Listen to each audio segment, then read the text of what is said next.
Epic Gaming Night is sponsored by Tasty Minstrel Games. Make sure to check out the Tasty Minstrel podcast on iTunes, Google Play, and Stitcher. This podcast is made possible by the support of patrons like you. Thanks for your support.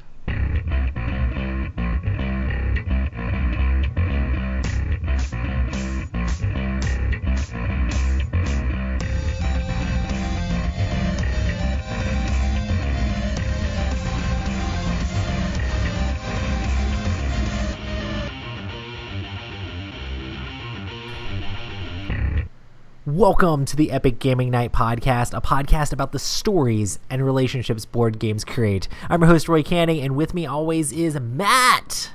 Hello.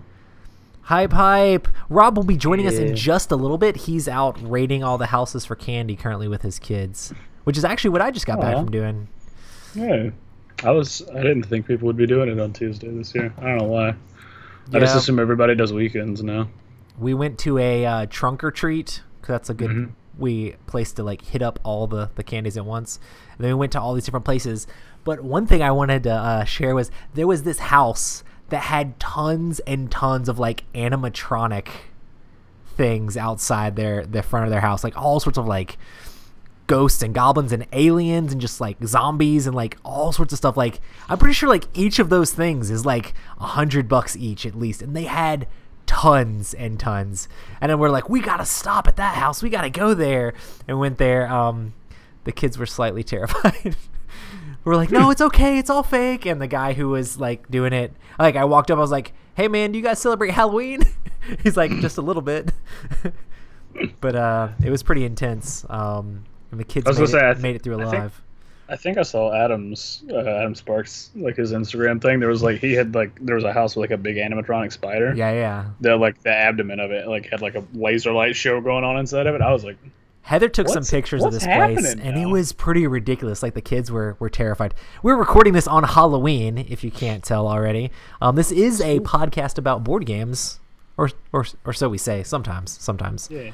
Today we're going to be talking about exploration in board games. But before that, we're going to talk about some newsy type stuff. Do you want to head us off with your news thing, Matt? Oh, yeah, I guess. I'm going to be going to PAX Unplugged this year in like literally 2 weeks. Yeah.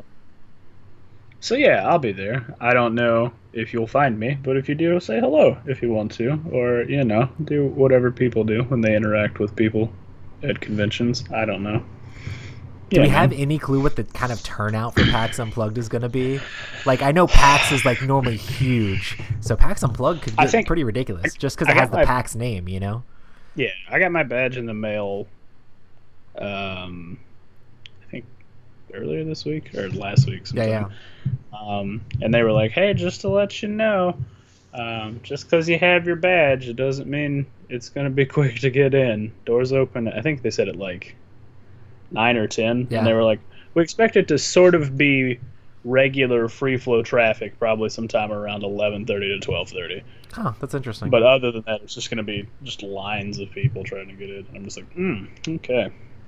That's awesome. This is the very first year that they're doing the whole PAX Unplugged thing, and I'm actually pretty stoked. I'm sad that I can't go because I did Dice Tower Con and Cool Mini or Not Expo and Gen Con. It's like, how many of these can I feasibly afford to go to during a year? But PAX Unplugged, if it's great and everybody has a blast, I might like have to consider that because it's just like up in Pennsylvania. So yeah, it's in Philly. I like Philly. Are you driving up there? Yeah. How many hours is it? Do you know? Have you checked that?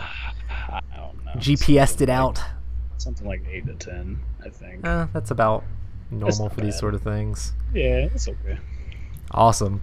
Well, you definitely have to give us a recap on how everything goes there because I bet it's gonna be crazy, man. It's the first year that they're doing it, and I know like when the exhibitor list, like of all the exhibitors that jumped in, like all the board game publishers and like just tabletop game publishers in general, like was announced, everybody's like, holy smokes, like this thing is gonna be huge. So I know a lot of people are excited about it. So yeah, PAX Unplugged. Are you doing any events or anything there, or just checking it out? I have no idea. I'm probably just going to be going there and doing the same thing I do at most cons, where I walk around, I go, that's neat, and then just eat and drink heavily. Yeah. and then play games with people. And I didn't know if you had like Critical Role event scheduled or anything. Oh, they do. They do have one. I have no idea how packed it's going to be since it is for like tabletop games. I imagine there's going to be a bunch of D&D people there who are just coming back. Dungeons and Dragons. Yes, we must have. Dude, so I took in tickets at the at Gen Con for the Dice Tower show. So like took all the tickets. A guy went in and he just like didn't know what it was. He thought it was for Critical Role. And so he like handed me a ticket and it got just mixed in with all the rest of the tickets. And he like got in, he's like, he came back out and was like, "Hey man, this is not Critical Role." And I'm like, "Oh man, I'm sorry." And he's like, "Yeah, the tickets are sold out for that." And he went to go like see if he could get at the booth and like, "No, they won't let me get it because it's sold out." So he was like, "Is there any way like I could get my like ticket back?" And it's just like, I mean, this was a 1,500 people, so I had like 1,500 tickets all together. Yeah. And I'm like, holy smokes. I'm like, but he wants to do the Critical Role thing. Like, I feel bad if like he just couldn't get in because he accidentally put his ticket in the bucket, like going to this show instead of the one he was trying to. So like while the show was going, like we dumped all the tickets out and like went through every single one of them and finally found it. And it was pretty crazy. Yay, Skype. But yeah, so I was just digging through the tickets like forever trying to find it for this guy. And I was like, if it was anybody else, they would probably be like, "Oh, sorry, man, that sucks." But yeah, I made sure to get it because I'm like, oh man, it would suck if you missed out on the whole Critical Role thing because tabletop games are awesome. So I bet you they're going to be doing a bunch of different stuff. But yeah, that dude was super grateful and super happy. It was crazy too because his ticket was like a free ticket to get into the show, but since they were sold out, he just couldn't get another one. So it was pretty awesome. Maybe we can get Matt back on the show and we can continue having a podcast.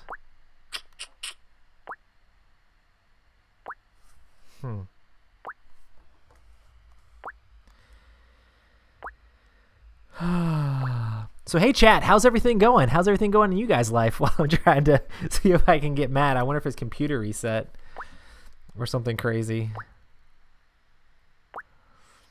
We got Darth Grader in chat. Darth Grader was in chat before the podcast even started. He was already in there texting or messaging us. I'm like, what?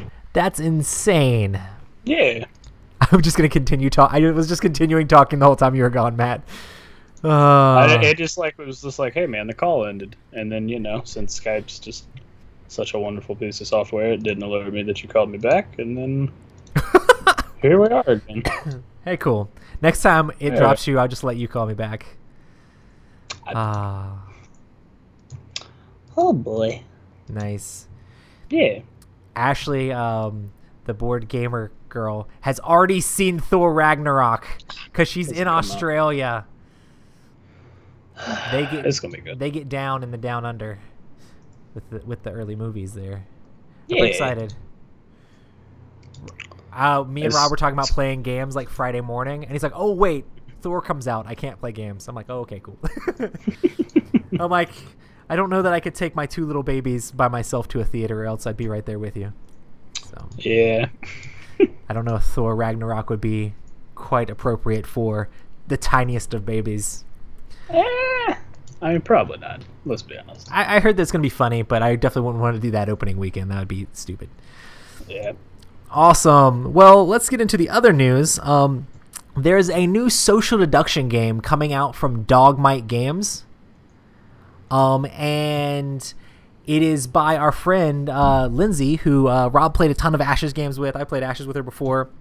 She now works with Dogmite Studios. This is going to be her first... well, she had another game that was coming out. I'm not sure the status of that. But this is going to be a social deduction game that's supposed to be like 80s action films. So it's called Countdown Action Edition. So, and Dogmite is the company that makes all the cool magnetic like tray things. I've got some on the game table because me and Rob were using them for my Rune Wars tokens. But they make all these magnetic things. So they're actually going to start making board games too, which is going to be pretty cool because they make really good wooden components. And I wonder if they're going to have any wooden stuff in their board games. That'd be pretty crazy. Yeah. I don't know. Is it? You said it's going to Kickstarter, or is it like coming out soon? I just saw that it was announced that it was coming out soon, so I'm not sure if it's going to Kickstarter or not. But I know it's announced, so check out Countdown Action Edition, because social deduction games are fun, and Lindsay's pretty cool, so we'll see how that goes. Rob is bringing up the Skypes on his thing, hitting us up in chat. We'll see if we can make that happen.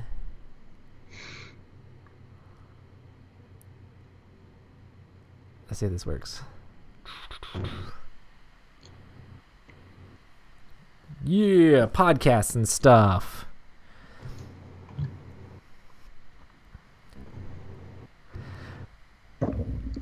Nice. Hey. Hey. Hello. Awesome. So we were talking about the news. The last piece of news. What are we talking about tonight? I don't know.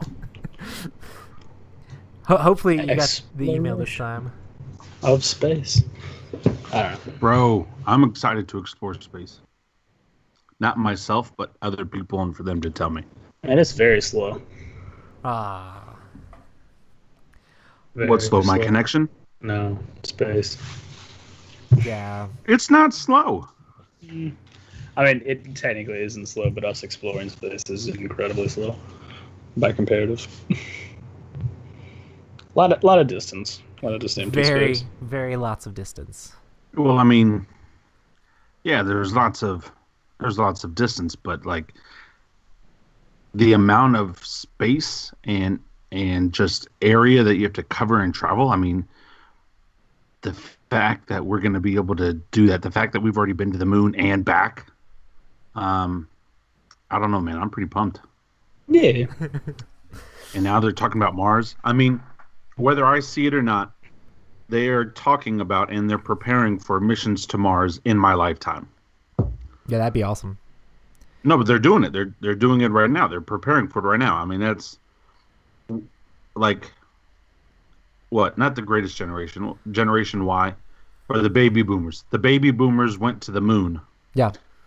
Millennials, this terrible generation of people that they're saying we are, we're going to be going to space. We're going to be going to Mars. That's not that terrible. Yep. Sorry, board games. Thanks, Elon Musk. I like space. Yeah. Oh man, did you hear about Elon Musk? Did something new come out? And the robot? No, did he fight with a robot? No. There is a country, I can't remember the country. They have its own robotic citizen now. And it's an artificial intelligence. And they interviewed it. And the robot made a joke about something like, yes, I'm excited to be a part, and I'm excited to learn and to be a part of the whole group, and I'm not going to make a lot of false promises like Elon Musk. Yeah, like the AI said. I don't know if it was exactly that, but if you Google robot talking about Elon Musk, it'll pop up. Well, Elon Musk hates AI, so. I hate AI. I think it's terrible. It's not that I hate AI. It's just we're terrible. And if a superior being came down, they'd be like, nope, y'all got to go. Darth, before the podcast even started, he's like, who's going to be the first to get off topic immediately? Before the podcast even started, he was in chat saying who's going to get off topic first. Hey, we have fun. We have fun with our tangents. Yeah, we do. So another part of the news that I want to talk about is the Jack Vassell Memorial Auction. If you don't know what the Jack Vassell Memorial Fund is, it's a fund that goes to help gamers in need. This is anything from like natural disasters to house fires to people losing children to helping out with people getting surgeries that they really need that they just can't afford. So it goes out to help a lot of different gamers in need. And this is a fund that they run on Board Game Geek. It was started by Tom Vassell from the Dice Tower because his son, who lived for 6 months, ended up dying, and he made a fund to help raise money for people that are in those hard kind of situations. Well, on Board Game Geek, they're currently running a auction. It's a giant geek list where people can bid, and all the proceeds go to the Jack Vassell Memorial Fund. And I have a couple of different things up on there that people can bid on too. But there's just tons and tons of games where publishers are getting in on it, and tons of different media people are getting in on it. And it's just crazy. There's one on there where you can pledge to play a game of Twilight Imperium 3 with me and Sam. Which 3 or 4? 4, I mean. I've played Twilight Imperium 3 and talked about Twilight Imperium 3 so much, I'm just always going to get that wrong from now on. That's so old. Yeah, Twilight Imperium 3, who wants to play that? That's garbage. Twilight Imperium 4, that's where it's at. But yeah, Twilight Imperium 4, and the board game Blitz crew. So Ambi in chat is supposed to be playing with us too. So hype if you want to bid to play Twilight Imperium. And then I also put my copy of Dune up there because I know that will help raise a bunch of money for the fund. So if you want to check those out, and there's tons of other stuff on there as well. Like people are like, there's like custom paintings that people have done. I know Rob Searing, who does the websites for the Dice Tower, he's got a bunch of inserts on there. There's like tons of gift cards. There's just all sorts of different stuff. Me and Rob did went to the Jack Vassal Memorial Auction at the Dice Tower convention. And that was crazy. So it's pretty interesting to see all the money raised to help gamers in need. So at least just check it out. Maybe if you don't have any money to bid on anything, just tweet it out or throw it out on your Facebook so other people can check it out as well. But yeah, Jack Vassal Memorial Auction on Board Game Geek. If you go in the like news stuff on Board Game Geek, you can find it there. And I'll try to get a link added to the show notes and to the YouTube as well. Man. But yeah, hype. Awesome. Well, I'm just counting all the minis that are coming right now in my Joan of Arc Kickstarter. Our weekly Joan of Arc Kickstarter update from Robert Newman. I can't believe this. Like, I can't believe this. How many days are left on it? Too many. Like, I want it to end so they can like go ahead and give me my thing. When is the fulfillment? Like next year? Next December. Gotcha. But now with everything coming in this thing, I mean, you think it's gonna push back? It's absolutely ridiculous. I'm not upset. Okay, so in my pledge alone, I'm up to 737 miniatures. That's awesome. I thought you were gonna say dollars. I was like, Rob, no. Okay, Matt. Close. I'm a little over half of that. I say just to make a little bit more sense. I was like, man, if you're spending $700, that's a lot of minis. A lot of minis. Well, I'm getting over 700 minis now, and there's what's great about this Kickstarter. They instead of like adding a bunch of different add-ons, which you can still buy them individually. Mm-hmm. They're now doing group add-ons, so like you can get different pledges of add-ons, and so I really like that.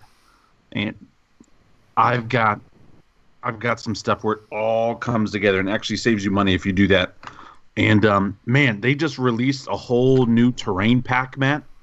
Mm-hmm.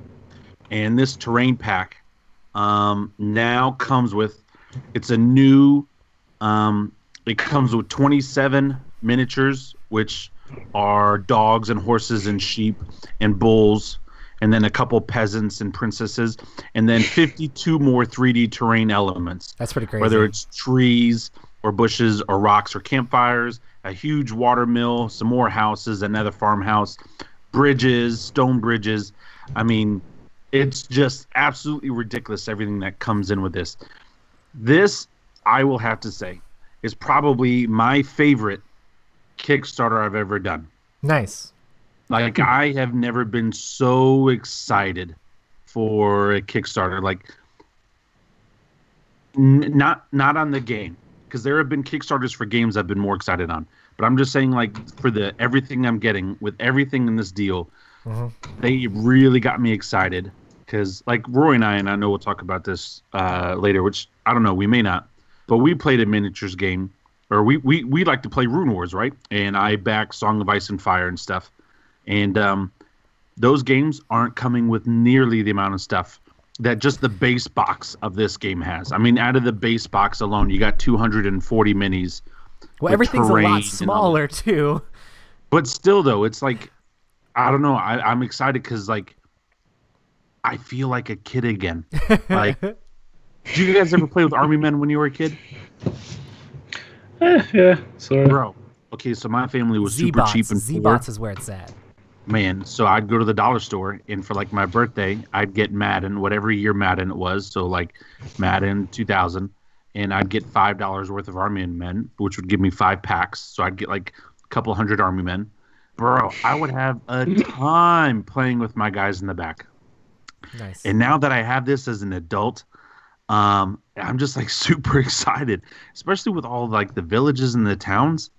Like, I could totally see myself playing this by myself, even though you shouldn't play this by yourself. And I'm just like making. I'm just gonna like set it up.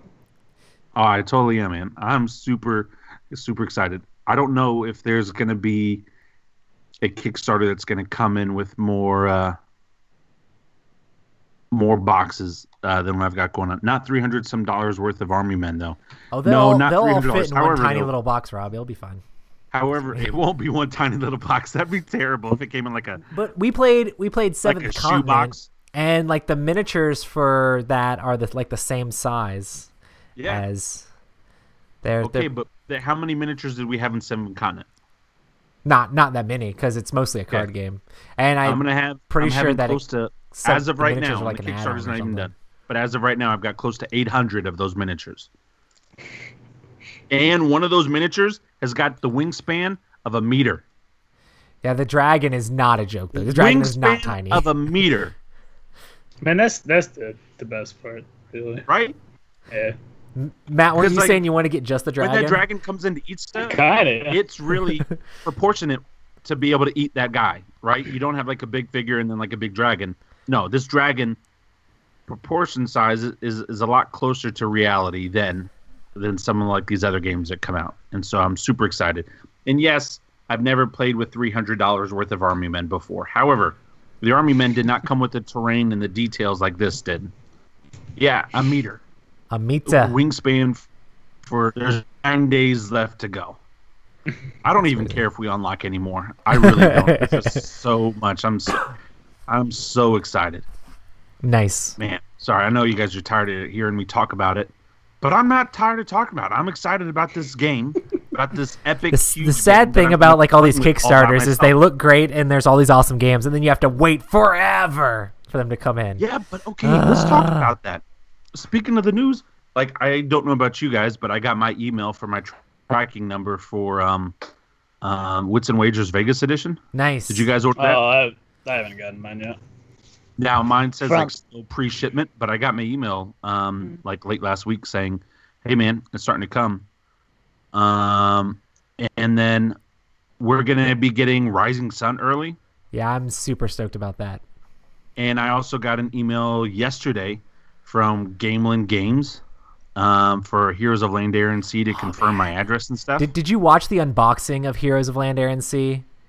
He did a unboxing of the production copy of all the stuff, and there is so much stuff in that Heroes of Land, Air, and Sea box. Not as much stuff as the Time of Legends Joan of Arc. Yeah, but the figures are way bigger. They're not as big as the Rising Sun figures, though. No. But I just love Heroes of Land, Air, and Sea. Anyway, I'm excited. Kickstarter has become like my new drug. I think it's a little bit easier if you do a whole bunch of them, because then that way they like you get a whole bunch of them and then they just slowly roll in. So when the other ones roll in, it makes the one that you just bought not feel like it takes as long, you know. It's funny you said that because it's when you only back one and then you're just literally waiting on that one to come for like a year and a half. I was talking to my buddy Lee about that the other day. He texted me and I was like, "Hey man, I've got a lot of Kickstarters that I'm waiting on." I was like, "Really? How many do you have?" He was like, "I'm waiting on 28." I said, "Whoa!" Oh man! Not that he's like wanting to back. He's already backed and paid for. He's waiting on 28, and I'm waiting on like 11 or 12 right now. And that's I did my list compared to his list, and we only have 2 crossovers. I wish I could just be on you guys' level. You guys are just too much of an epic tier. Well, he gets a lot of smaller games. Now, all of his are games. Yeah, they're not like other stuff on Kickstarter. Like but he gets a bunch pads of paper that you never use. I meant 10 out of 10. That was also an Indiegogo. Yeah. Yeah. No, I'm waiting on. Indiegogo have taken super long to get to me. I'm waiting on 11, and that's including this Joan of Arc thing. So I'm really 10 have already come. But anyway, also my Walking Dead one's getting ready to come. Dang, it's been so long. In November. That was supposed to deliver in July of this year. Dang. That's got a bunch of minis. I'm excited because I heard good things about that, so it'll be cool to see when that actually starts hitting. Well, the same guys who created Descent, second edition, that did that for Fantasy Flight Games, those two brothers are the brothers that made the game for The Walking Dead. Because at first I was a little nervous. It's Cryptozoic. The company that's doing it, they buy a lot of IPs. Yeah. And they're not known for making good games with their IPs. And so I was like, and then all of a sudden they got these guys, and now they're starting to actually invest in some good designers for these games. And so Cryptozoic is starting to turn around, in my opinion, on some of their games where it's not just like a cash grab for the IP. Nice. So. Awesome. Sorry. Well, I guess we could talk a little bit about what we've been playing. I know me and Rob have played a couple games, 2 players. Which game would you rather talk about, Rob? I really want to hear your opinion on the exploration-y one. Yeah, that's the one that I wanted to talk about, actually. Do it. So tell us about what we played. Roy and I played Seven Continent. That's a big game. Man, yeah, we played for like 2 hours and we didn't even... We barely went through any of the cards. We're like maybe a third of the way through this one level.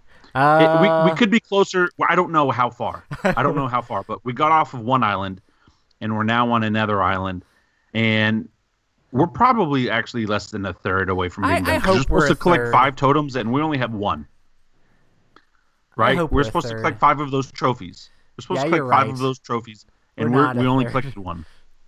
What? We're not a third. I guess that makes us 1/5. Yeah. But hopefully we get a little bit faster. No, but here's the thing. Hopefully this island has a lot of trophies on there, and it won't be as big of a deal. But anyway, we're playing Seven Continent, and it is a game where it's like Mansions of Madness, but on a bigger scale, where it is a shadow system. You don't know what's to your left, to your right, north, south, east, or west.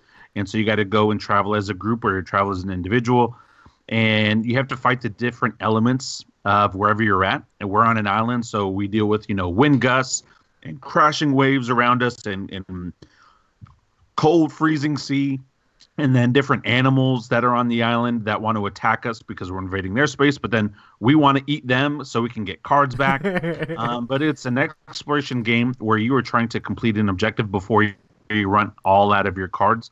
If you run out of all the cards without reusing them, I believe that's one of the fail conditions. Yeah, if you run all the way out, then you have to randomly see if you grab a curse card out of there. So then you have a chance of just straight up losing the game if you take a curse card out of the discard pile, because the discard pile becomes the deck, and then you have chances to lose. Yeah. When you start off the game, you can pick between a handful of different explorers, which more or less they all have a couple of the same generic abilities, and then a couple of them have like 1 or 2 things that are, individual. But anyway, it's a lot of fun. It is a fantastic exploration game. I liked it a lot more than I thought I would like it. Seven Continent is one of those games where it works well to really work together. Yeah. I do see, though, how you could kind of alpha game it a little bit. But I think that's okay. Because when you're playing a game like this, especially because the elements can kill you and everything else can hurt you, you do want to make smart decisions. Right. And so one of the things that was nice about playing with Roy is having him play before with Trevor. He kind of knew, okay, this could happen here, and you may not want to do this because this could happen. Right. And so, when we were able to start going through stuff, okay, yeah, this started to make sense. And about the second or third turn, which I'll get into the turn thing in a second, I started to get a hang of it, and then it was like, then we started to go pretty fluidly and, moving together as one and getting stuff done. What did you think about the item crafting? What did you think about getting the different types of things you could find on the island? Yes, and I'll jumble all that into the turn order. So typically when you play a game, there's a set for like you go, I go, then X goes, blah, blah, blah. This, you just keep going. Yeah. I love that. There's really no downtime. You keep going, and everybody can keep going, and you just got to make sure everyone's working together because somebody could do something if they're running off on their own to hurt everybody else, but you just keep going. And I love that. And one of the things that you can do while you keep going is you can make items, which I thought was super cool. Like, for example, I found these rocks, these flak rocks where, you know, bust them together. If I had to be on this other part of the island, where I can make a fire, and we can use the fire to make food, to replenish cards, which keep us alive. Yep. And then we had like these, we found like the seaweed stuff that we're able to turn into bandages to heal ourselves. And as you're on certain part of the islands, for example, like when you're trying to make weapons, if you're on a part of an island that has a lot of rocks, it actually lets you, it's easier to make weapons on those because you can take the rocks and like chisel out your weapons and stuff. And I just thought, this is really cool. You're using the parts of the island and the different elements of the island to help create what you need to win the game. And I really, really enjoy that. And then again, everyone's going together. So like I'm creating stuff and Roy's creating stuff. And we got to a point where, okay, after we were looking at each other, all right, we're getting kind of low on cards. Let's make some food. In essence, let's heal ourselves to get cards back so we don't end up hurting ourselves and possibly losing the game. Right. And we're able to do that. And I just loved it because it's a big game and there's a lot going on. But I never really felt any downtime whatsoever. You have to be really thoughtful about the items because you can literally like make sure you succeed in any test by spinning tons of cards. You can make sure you can build all the items you want, but the more things you do, it runs out that action deck. And so you have to be very like, I guess judicious is a good word. Like you have to be very like judging on what you're going to do and what you're not going to do and try not to waste time because then you'll run out that action deck a lot faster. And I mean, I know from playing with Trevor, if that deck flips over, I mean, anything you do at that point can just make you lose the game. So like everything is a chance and a risk in losing, which is not where you want to be. So you got to like make sure you're finding different places to get food and feeding yourself back and trying to not do crazy stuff. And you also want to communicate with your teammates too, because if you're off doing that stuff, you could really, you know, hurt everybody. I enjoyed the game a lot more than I thought. I heard good things, and I like games that Roy and Trevor talk about. You know, but I'm not always like, oh, okay, this is great. But this game was actually a lot of fun. It's something that I may be interested in picking up and talking about exploration. It's definitely a top exploration game for me. I really like the fog of war type of mechanic where I don't know what's in front of me. I don't know if we're going to reach the edge of the island here or a cave or something else or anyway, it was a lot of fun. One of the really exciting things that I don't think is really a spoiler is me and Rob were like we were on this small island. We're trying to figure out how to get off. And we're like going to all the different sides being like, okay, what's the best way to get off? Because we had several options. And we're like, okay, what do we need to do? And so we're like, okay, well, I guess we're just going to go through these like rapids right here and try to like get off the island. This is like the last thing we did. And it made us draw a ton of cards out of that deck, but we needed like 9 successes or something like that. And we had some cards to like help us out in our hands that would like add successes if we weren't going to win. We're like, okay, I think we can risk it. And so we're like, okay, how many cards are we going to draw off this deck? And I think we drew like a ton. Like we drew like 9 cards or something crazy, which is a lot to try to get successes. And we needed like 9 stars or whatever. We had a bunch in our hand that we could have used because you need stars to win these different like skill check things. That's how they rate their successes. And we're like, oh my goodness, we only have 8. Like after using everything we had, we only had 8. And I'm like, we're gonna lose all these cards. And then Rob's like, oh wait, we got a life jacket from this random event we did. So we ended up having, and that gave us 1 more star that we needed. So we had if we would have exactly what we needed to make it happen. We would have wasted everything. And gotten hurt because we got frozen while going into water. Like we got hypothermia, and it was telling us like it hindered our movement, and so we need to build a fire to warm back up, which is also great about the game because like you jump into freezing water, you're gonna get cold. Like all right, you need to go dry out and stuff. Conditions and different items you can build. I think Matt would love this game. I really do actually. I did back I think Matt would like it when it came back around. What'd you say? I didn't get any. I backed it when it came back around, but I didn't get any of the bonus stuff. I think there's enough hours in the regular game, like for sure. Yeah, they just kept pumping stuff into the Kickstarter, and we didn't even get through halfway through just one mission. Me and Trevor played through the whole first like mission, and I'm pretty sure we played for at least 10 hours. We did it in like 3 different sessions of like 3 to 4 hours each. So it was a lot just to get through that first mission.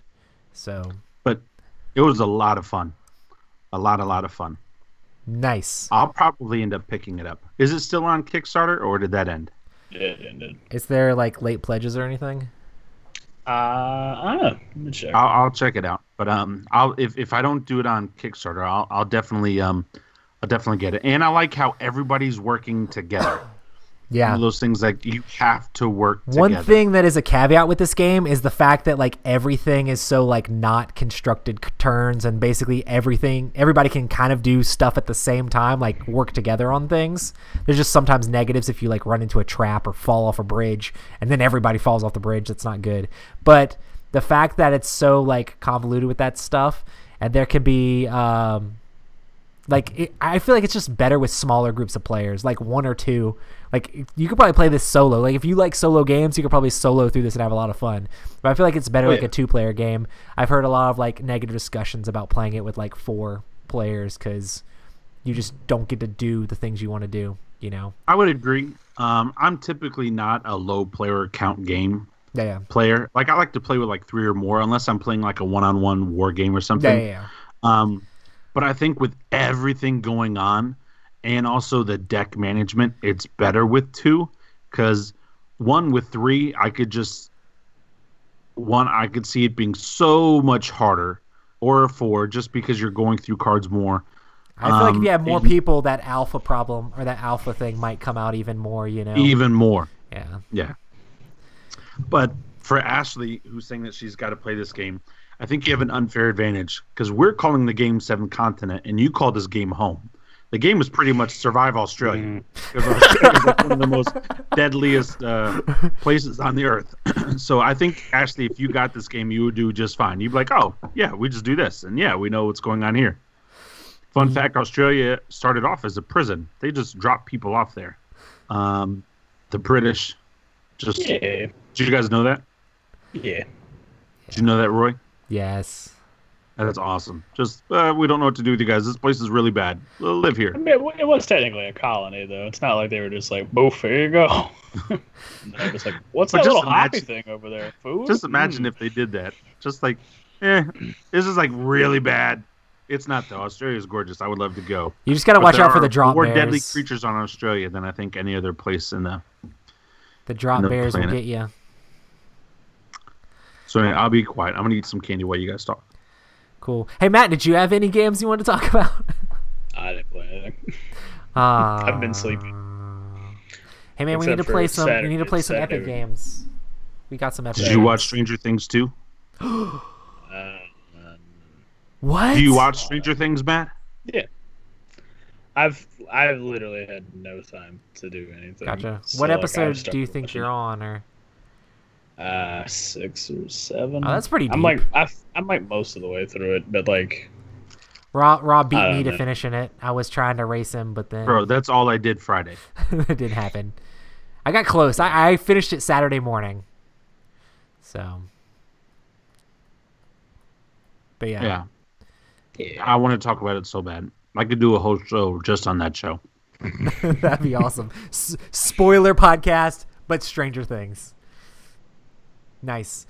So me and Rob also got a chance today to play the Rune Wars miniatures game, and that was a whole lot of fun. Rob got to try out the brand new crossbowmen for the Dakan warriors or whatever, the human guys, and also I tried out some new and the elves.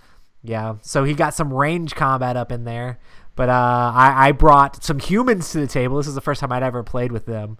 And I was like trying to go crazy with them. I think it worked out pretty okay, but I think it was very determined on dice rolls a lot. Oh my gosh! Yeah.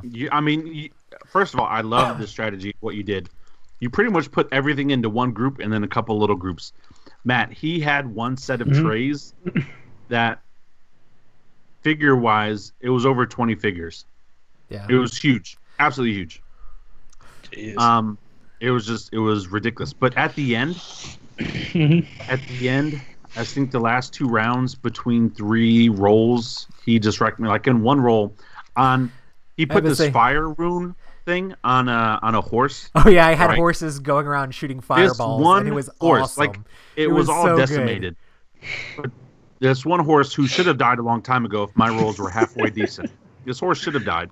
This one horse, I killed off all of his friends. He was all alone, and he comes running up, and my huge unit. This one horse kills 8 guys in one roll. Yeah, he had this gigantic block of troops, and I literally fireballed half of it away. Like it just half of it disappeared in one roll. Yeah. And then Rob's like, "Well, good game." And I'm like, "I'm sorry." It was absolutely ridiculous because the runes and everything matched up, so it gave it double. There's a lot of strategy and different things you can do in that game as far as like positioning, but also in like the team building beforehand.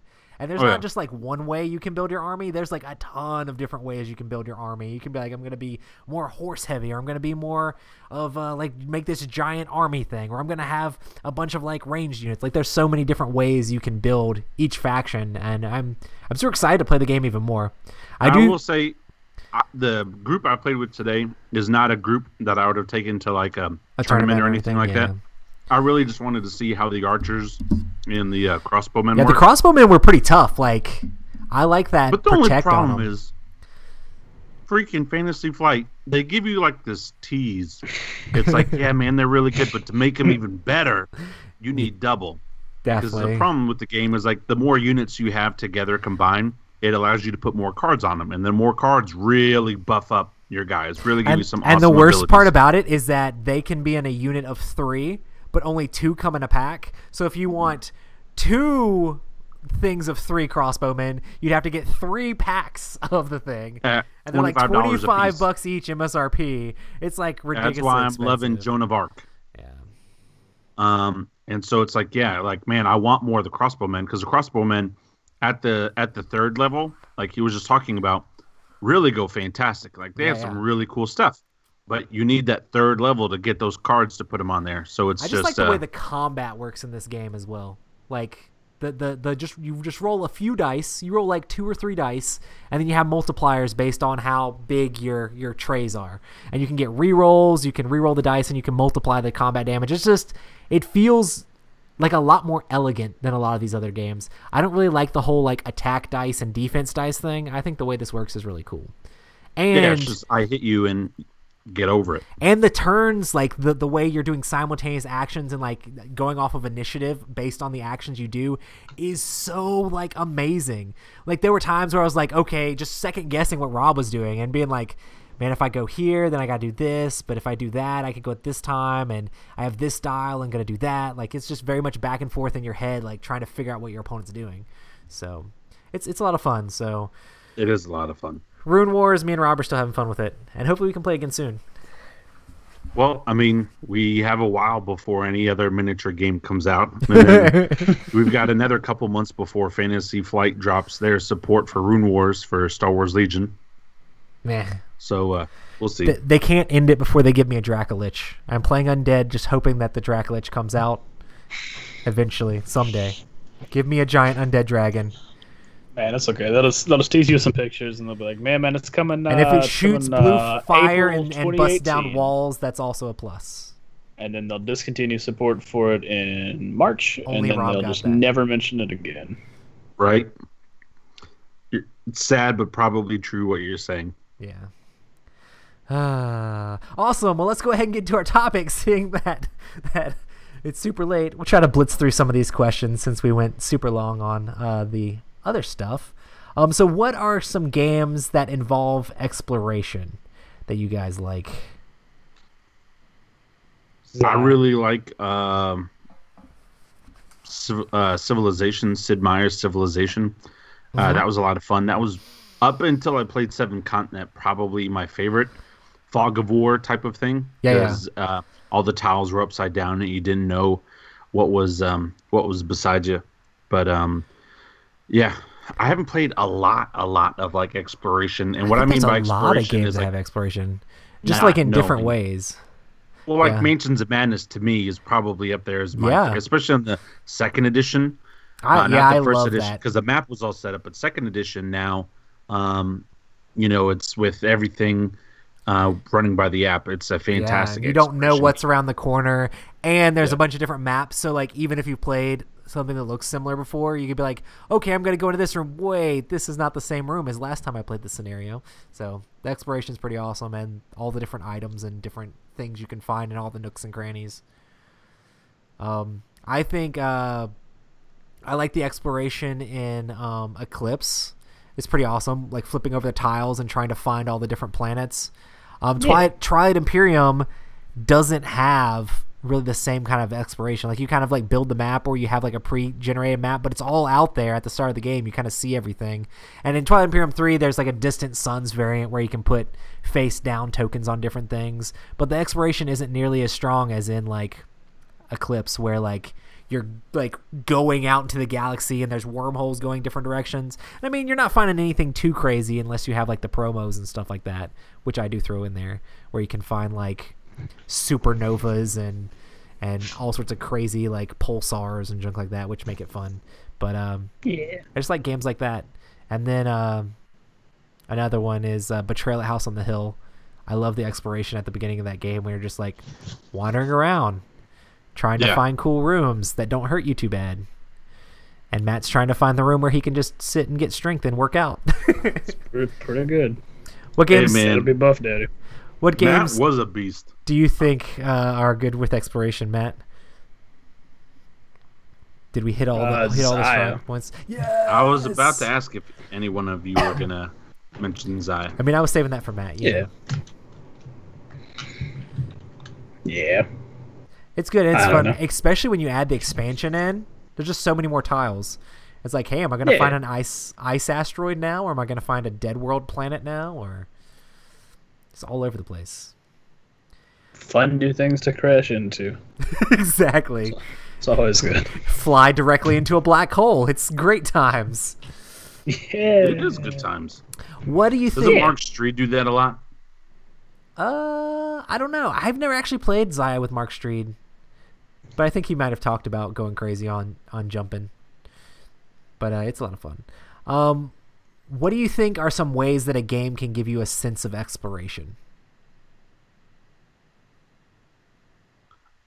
Give you a sense of exploration? Yeah, what is it like? What mechanics or what different things can games do that like feel like you're exploring, you know?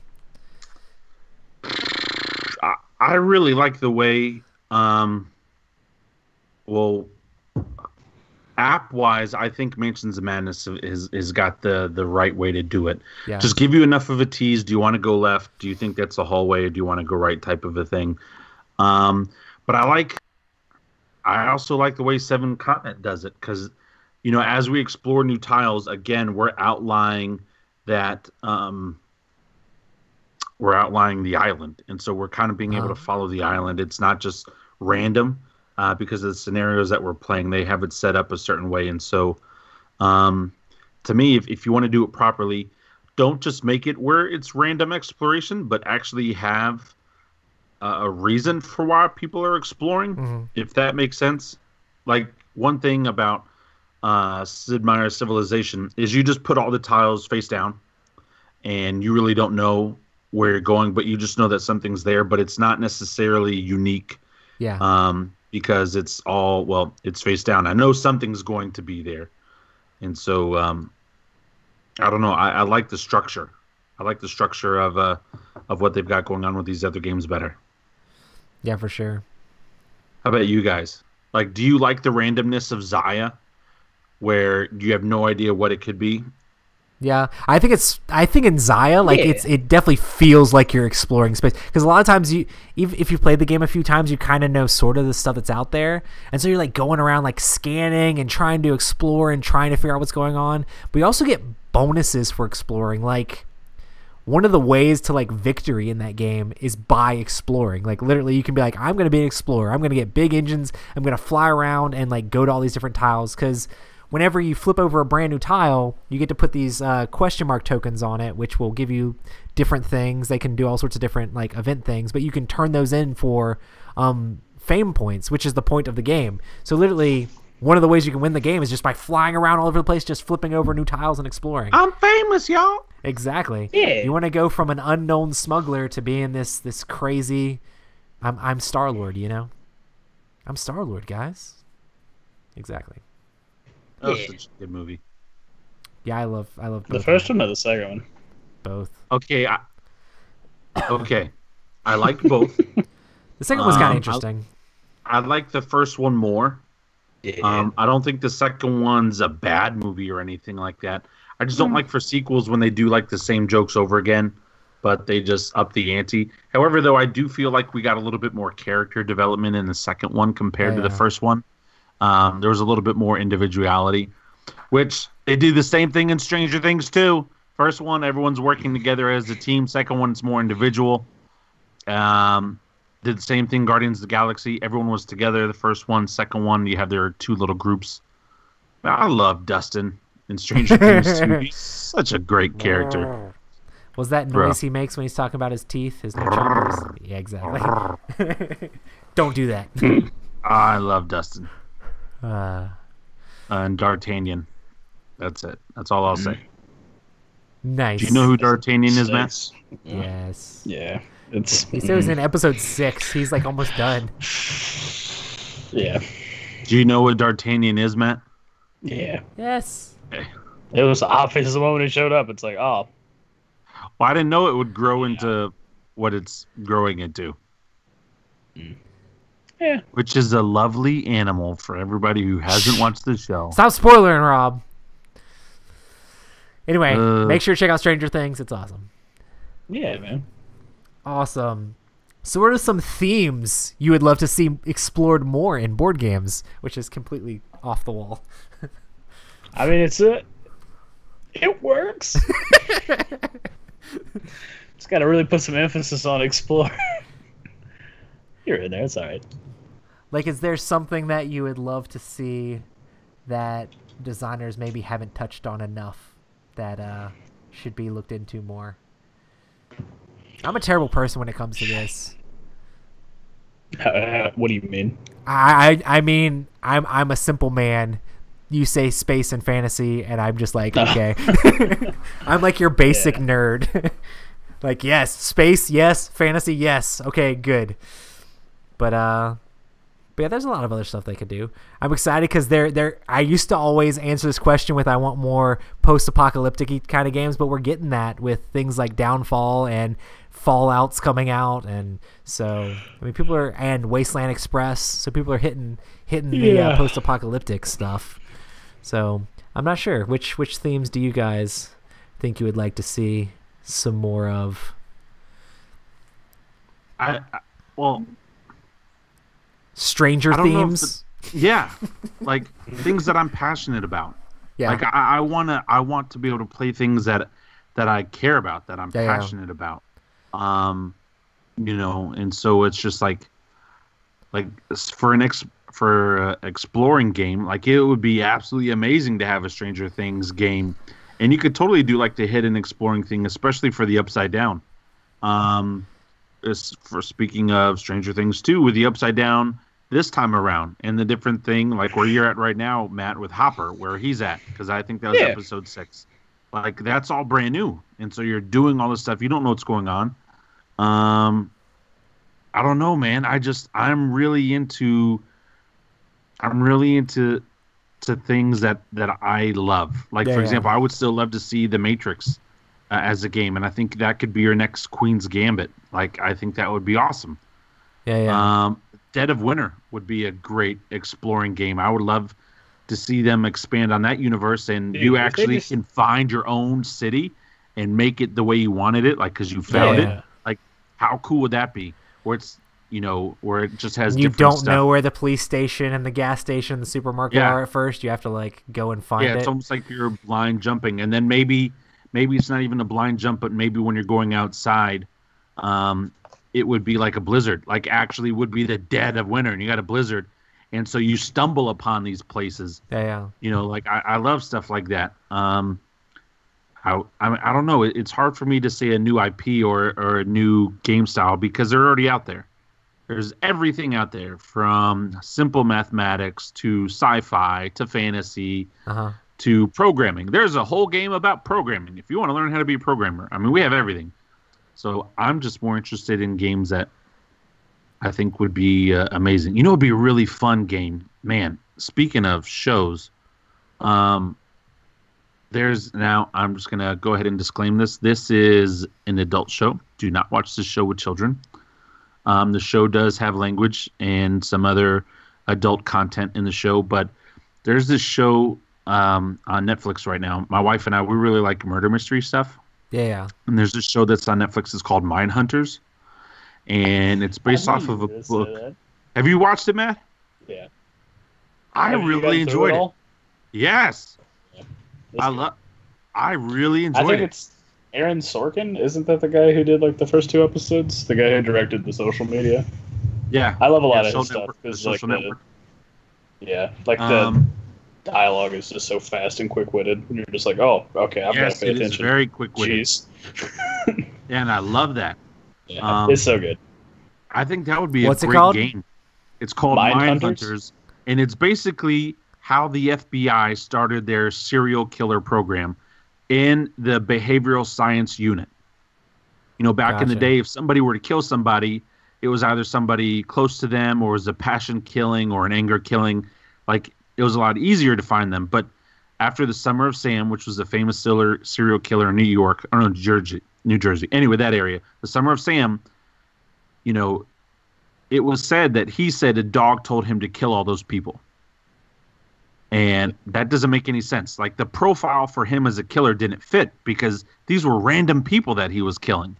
And so the show goes on this premise of trying to figure out why people are just doing this. Like, what disease, what sickness, what trigger, what life event, what anything triggered to make these people think this way to do this thing. Yeah.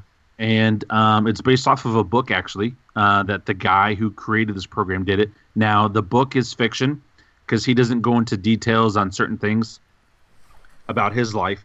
And so the show follows the book with these fictional characters. And so it allows them to go down some bunny trails that maybe didn't necessarily happen. But there are real serial killers in the show that were real in real life, you know, that really did what they did. And I think as a board game, not necessarily that you have a serial killer, but what if you did like a one versus many where one person commits a crime? And you really have to dig down, like, how do they do it? And in between rounds, like, did they use the wrench? And was but it's more than just deception murder in Hong Kong. Was it in the kitchen? Was it the candlestick? But it's more than that. Anyway, I could see that getting very detailed. And as the rounds go on, you have to drop more clues. And, like, there could be cards. Like, as you're an investigator, you could do, like, a rush thing to maybe get to site, and if the rush thing happens, then the other person drops an additional something because they're sloppy, because they got rushed out of there. You know, they weren't able to clean up as much. Yeah. Anyway, I just think that'd be a really cool mechanic to try to be able to psych people out and do stuff. That would be fun. I love deduction style games, so if it had deduction stuff in it, it'd be interesting. Yeah.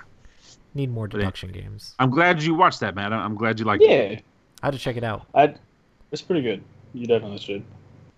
Man, when that guy at the very end hugs him, whoa, that doesn't sound like a lot to anybody who's listening, but at the very end, all I'm going to say is there's this hug. And it is not the kind of hug that you would think, and what an amazing, like, experience that was. That guy's so friendly, though. Nice. He is. He's the most friendly murderer you'll ever meet. This guy's a serial killer, Roy. I mean, he just does that. Not good times. Things. And sociopath. Yeah. He just grabs this guy and he just hugs him, and the guy thinks he's gonna kill him. He's starting to shake, and he's like getting all teary-eyed, and he's starting to shake.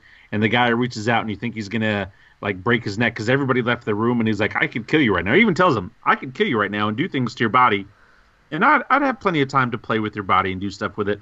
And he reaches out and just hugs him. They're in prison, by the way. Oh. That's what makes it a bit more. Well, yeah, he's in a prison jail because he tried to kill himself to make the guy come see him because the guy wasn't answering his letters, and not necessarily to make him come see him, but he thought it would work, and he was like, "Oh, you respond to this, but you don't respond to my letters." Man, sorry. That would be a fun game. Would you play that game, Matt? Or let me ask you this. It depends on how it would be made. Nah. I was like, we found out some really crazy stuff about you. It is what it is, right? It is what. I mean, we're all crazy anyway. We all have a little bit. Yeah.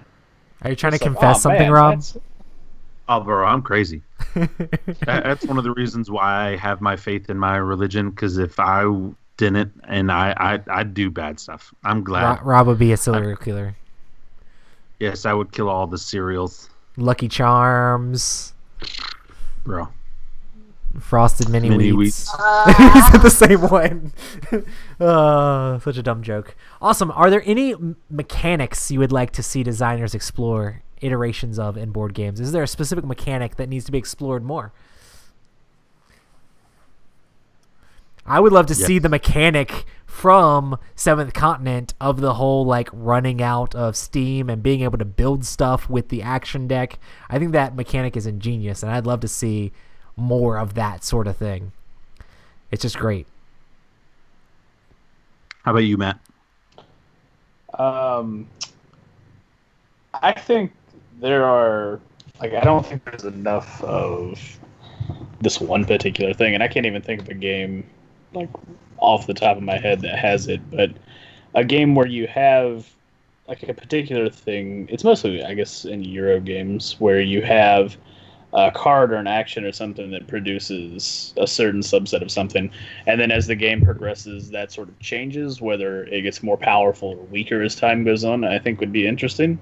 Because I feel like just a lot of things, especially in like Euro games, it's just like, it's my turn, I collect 2 gold, and I move on, and there's no variance to what you do or how you plan, because your engine performs perfectly always, and you're just like, okay, yeah, sometimes it breaks though, and sometimes it needs oil, whatever. It's a shoddy metaphor at best, but I think just something like that would be really interesting to see. The cards that you play evolve over the game, over the course of the game, based off of length or just game state. I don't know. That makes me think a little bit of like Mystic Vale, how you're upgrading your cards, but I think you're thinking like the opposite way. Like maybe something becomes less powerful over time, or or it's like Mystic Vale does it kind of in a different way that I'm thinking. Like I was thinking more like if you take like let's say like you take Lords of Waterdeep for example, and like you build a building, and basically over the course of the game, if at the end of like a round or whatever, or it wouldn't work for that, but like if somebody visited it every round for like 3 rounds in a row, then that gets like an upgrade, so it does something more for the people who go to it, and you get a little more out of it. But the people who don't visit these other places, those places get a little bit less good, basically, because they're not getting the cash inflow from the people doing that. And then so you want a game that shows capitalism. I mean, in this example, yeah, because it I think it adds a bit more life, and like things are not always doing the same thing over and over again. They're changing as the game goes along. Yeah. Well, and it's also, why should these other areas get benefits if nobody's using them? Benefit the area that's really, helping everybody else. Like, let those get the upgrades and stuff like that. I was just trying to think of the best way to make that happen mechanically. The one thing that I came up with that I think is a neat design, but I've never done anything with, is the idea that like there are people, and I can't remember where it was now because my brain is just gone. But it was the idea of sort of storytelling and like narrative myth over time. So, long ago, everything that was known wasn't written down. There was no sort of formal history. It was all just spoken and oral traditions and stuff like that. And so if you have like a big forest fire, that does one thing. But then in 10 years, is the forest fire remembered as being too big or smaller? And how does that change people's perceptions? And then, you extrapolate that a little bit farther and you go out 100 years or 1,000 years. And is the forest fire absolutely massive? Is it something that's then spread from, maybe North America over to Asia, and people in Asia have heard about this big fire somewhere else? And I just thought it would be interesting in like almost like a Euro game setting where you're like, okay, so this happens, so I get to play this card that gives me X or whatever, and as time goes on, the variables then change the entire schematic of the card to do different things based off how the story is represented in the current flow of history and how you choose to tell it. Gotcha. Basically. That's cool. I don't know. I'm very tired. English is quite. I like it. I like it. I like it. Let's do it. The only thing I would like to see is in certain games, not all games. I really love the draft mechanic of Blood Rage. I would like to see that more, but I don't think every game deserves that type of draft. And I don't, off the top of my head, necessarily know what I'd want for it to be on. I just know I really love the draft. Like, even though we've played it a ton, I still get excited every round we do the draft of Blood Rage. So yeah, I really love the exploration and like discovery and not everybody knowing the same stuff that is in Time Stories as you're flipping over the different cards. Oh, and, like, yeah. this panorama of stuff. I would love to just see more games with huge amounts of story that maybe different people know different parts of the story, and you have to like come together and you can't exactly read off it.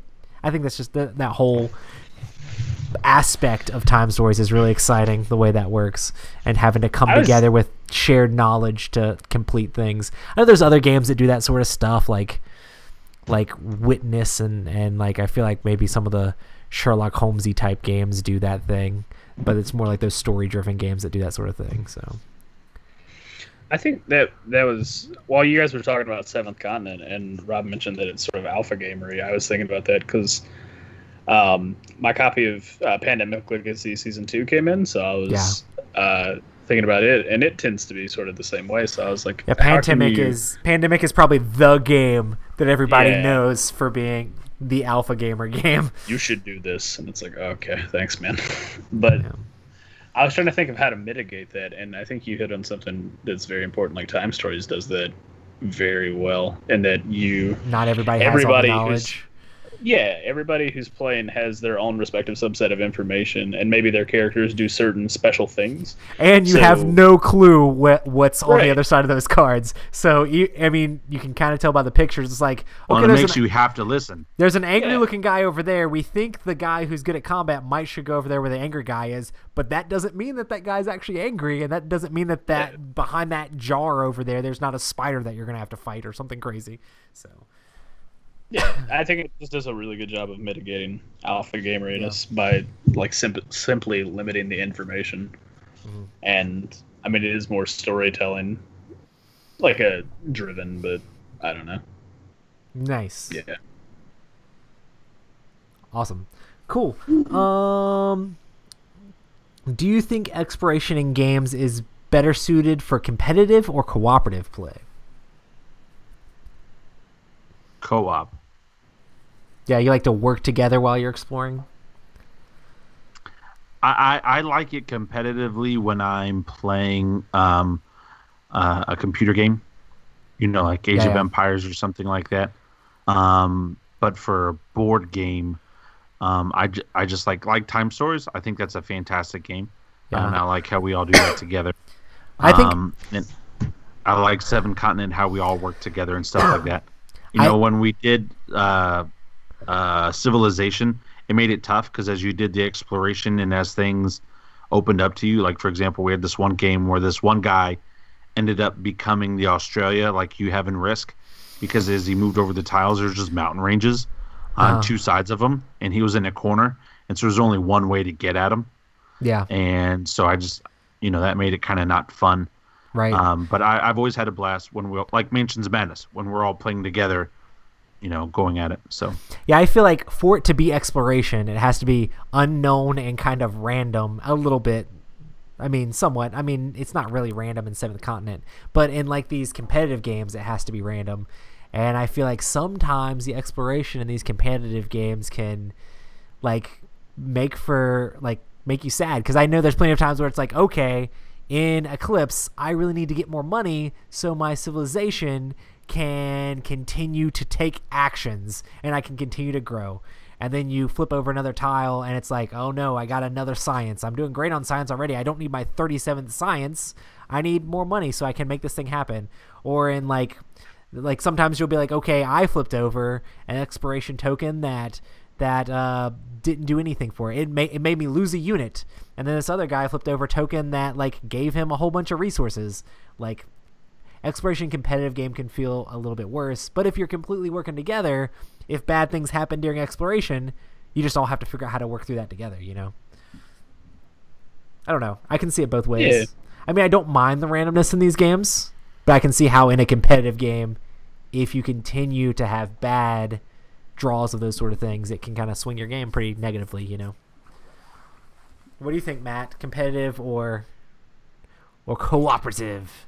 I think I prefer cooperative exploration just because, like, even when I play Civ, like, on the PC, like, I'll start it up and, like, literally my favorite part's going, oh, cool, look where I started. This is neat. All right, let's build a city. Let's make little guys, run them around, find other places to build cities. I'm like, yeah. And then I start meeting other people, and I'm like, this game is getting really bad all of a sudden.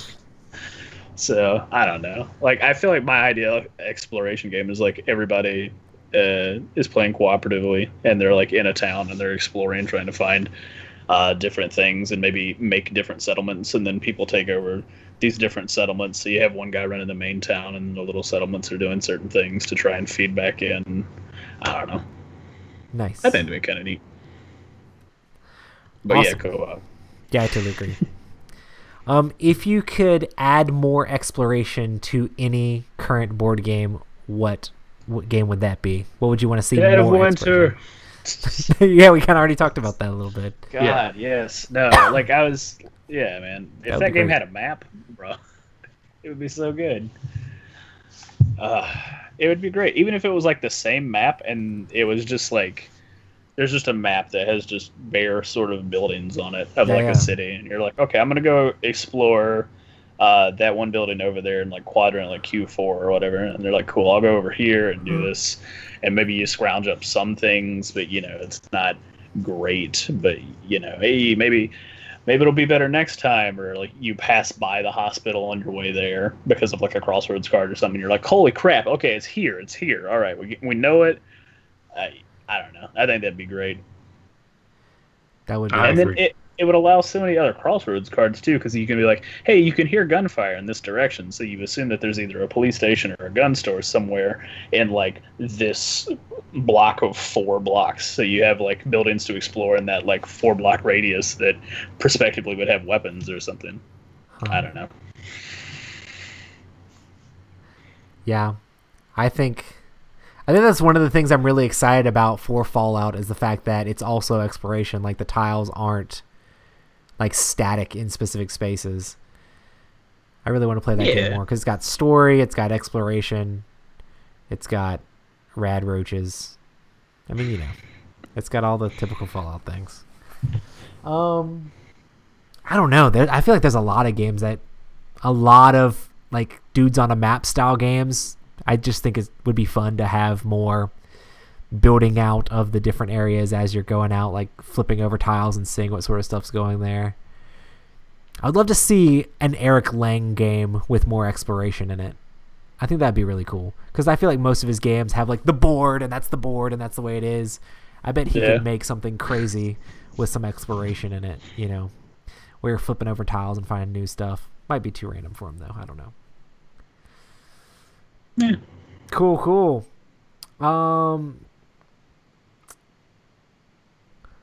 What game can you not wait to get back to the table to explore more? What do you want to be exploring on the table? I guess since it came in Pandemic Legacy Season 2. I heard that game has exploration in it too. Like, it's got branching paths and exploration, which sounds exciting. That's the thing. When they were releasing promo images for it, I was like, cool, it's going to be another map of the world, and we're going to play the game, and it's going to be great. And it literally starts off, and all you see is parts of the ocean, and that's it. And I'm like, what?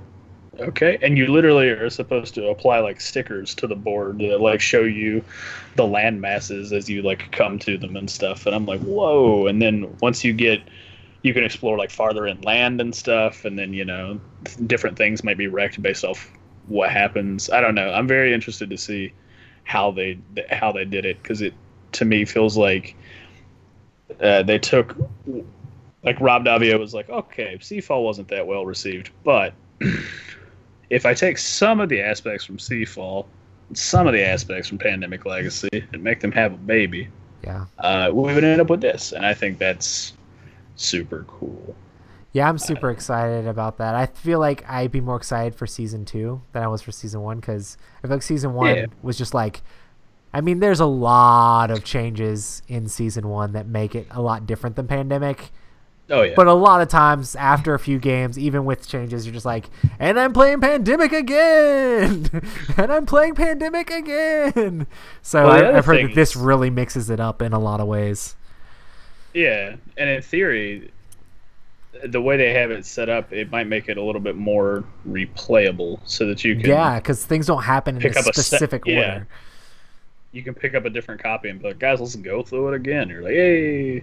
Yeah, and I also heard that the characters are more customizable that you play as.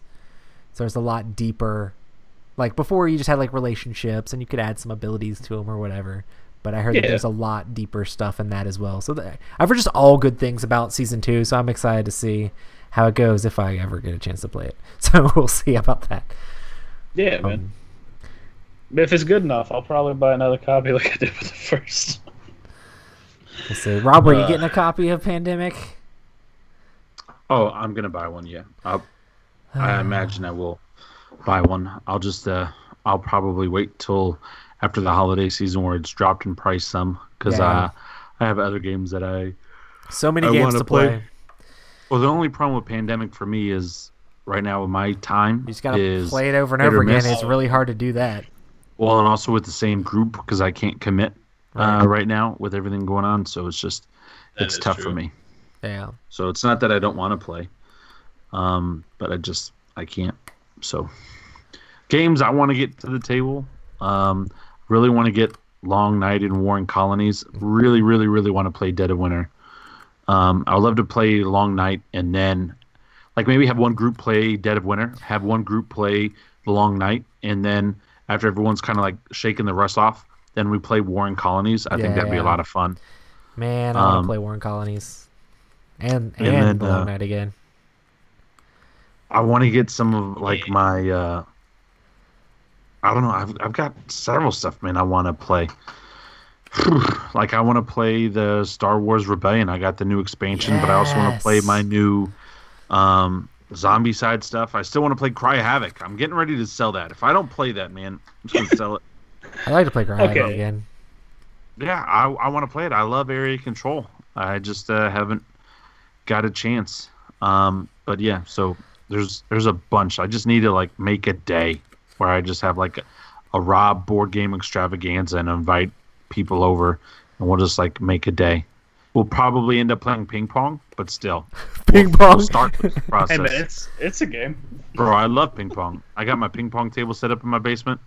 Oh, yeah? Played for like a couple of hours the other day with when my brother came in town. In fact, one day we were watching Logan, and we took a break to go play ping pong. And then we came back and finished Logan. So like this 2-hour movie ended up taking 3 hours because we took like an hour break because we ate a bunch of appetizers and stuff as our dinner, and our food was like messing with our stomach. And so we're like, all right, man, we need to move around. Let's go play ping pong.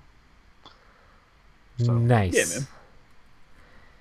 I'm not good at it, but it's fun.